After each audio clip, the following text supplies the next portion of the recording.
With Jailton Almeida beating Alexander Romanov via first round rear naked choke, it seems like he had a point to prove after losing to Curtis Blaydes in the second round.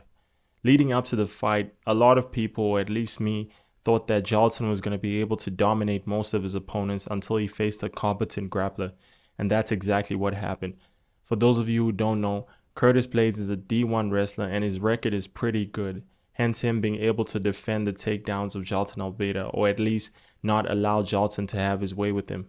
And you would expect Curtis Blaydes to have the better takedowns coming from a wrestling background, but that just isn't the case.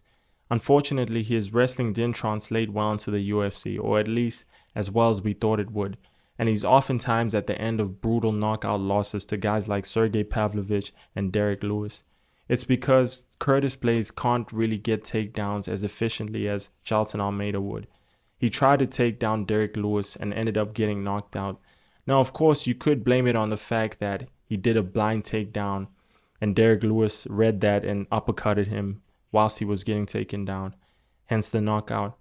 But even when Jailton Almeida does a blind takedown, it lands, and it's because Jailton has good timing. We saw in his fight against Nasruddinov, he took down Nasruddinov as Nasruddinov was trying to knee him, and I guess he predicted that and positioned his head in such a way that he wasn't going to come in contact with the knee, and then takes down Nasruddinov and submits him via rear naked choke. And I don't know if you guys have noticed, what Jailton Almeida does is he'll take down his opponents and start to ground and pound them. They'll panic, and in attempts to defend the ground and pound, they'll give him their back, and then he submits them via rear naked choke. He used this to beat Parker Porter, Anton Turkulj, and Jairzinho Rosenstrike. Another thing that I've noticed is that Jailton is very good at setting up his takedowns. He's in the heavyweight division and you just can't afford to get hit. Wrestlers are known for getting kneed in the dome in attempts to get a takedown. Jailton Almeida knows that better than anyone, hence him setting up his takedowns. Like when he feinted the teep against Nasruddin, or the lead hook when he fought Jairzinho. This overloads the nervous systems of his opponents to a point where they know they're going to get taken down, but they just don't know when. He's been very successful with his grappling in the heavyweight division, but I can't help but notice how small he is. For those of you who don't know, Jailton Almeida wasn't always a heavyweight. He started off as a light heavyweight but found his way into the heavyweight division. The reason why I think this doesn't make sense is because it's counterproductive. You might think that the heavyweights are just a bunch of blobs, but once you hit the top 5 mark, it gets pretty challenging. We have guys like Alexander Volkov, Curtis Blaydes, whom he already lost to. Sergey Pavlovich has dynamite in his hands. Tom Aspinall is a nightmare matchup for Jailton Almeida because Tom is significantly bigger, he's faster, he has better striking, he could put his lights out in the first round. Jailton has zero striking. He could try and attempt a takedown, and even if he gets the takedown, Tom Aspinall is a black belt in jiu-jitsu, so there's a chance he could submit someone like Jailton, or at least overpower him and get back on the feet. And we all know it's not going to last very long if it's on the feet when you're going up against Tom Aspinall. Jon Jones is a wrestler himself. I don't think Jailton would be able to bully someone like Jon Jones because Jon is an even better wrestler than Curtis Blaydes, and we saw what Curtis did to Jailton. Jailton Almeida probably would have been champ if he stayed in the light heavyweight division. He would go up against guys like Ankalaev and Alex Pereira. Alex is probably a very easy fight for Jailton, if I'm being completely honest with you. Why do I say that? It's because Jailton is so good at his takedowns that he doesn't have to worry about Alex's striking.